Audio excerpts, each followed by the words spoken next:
पुष्यमित्र शुंग एक शक्तिशाली सेनापति थे। वो मौर्य साम्राज्य की सेवा करते थे। मौर्य एक महान राजवंश था। उन्होंने ज्यादातर भारत पर राज्य किया। पुष्यमित्र एक बहादुर योद्धा थे। वो सेना में ऊपर उठे, वो सेनापति बने, कमांडर इन चीफ। मौर्य सम्राट उन पर भरोसा करते थे। मौर्य साम्राज्य कमजोर हो रहा था।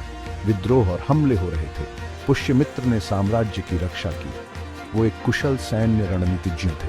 पुष्यमित्र ने एक मौका देखा। उन्होंने मौर्य दरबार में कमजोरी देखी। उन्होंने सत्ता हासिल करने का फैसला किया।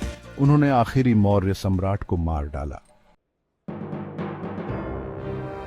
मौर्य सम्राट की मृत्यु ने सभी को चौंका दिया। अब पुष्यमित्र शुंग का नियंत्रण था।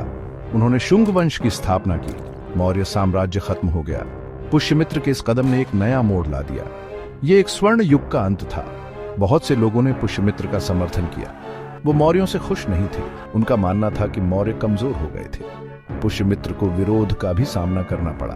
कुछ लोग मौर्यों के प्रति वफादार रहे। युद्ध और संघर्ष हुए।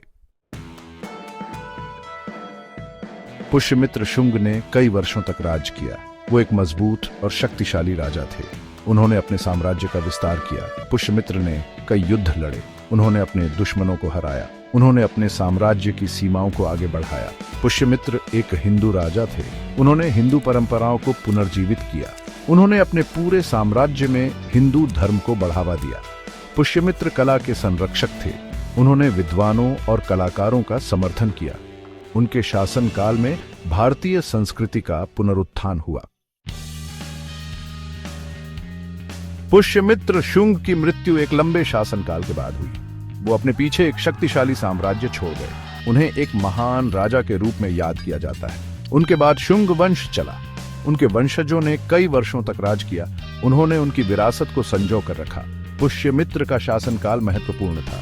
इसने शुंगों के उदय को चिह्नित किया। इसने बौद्ध धर्म के पतन को भी चिह्नित किया। पुष्यमित्र शुंग एक महत्वपूर्ण व्यक्ति हैं। उन्होंने भारतीय इतिहास में महत्वपूर्ण भूमिका निभाई। उन्होंने भारत की नियति को आकार दिया।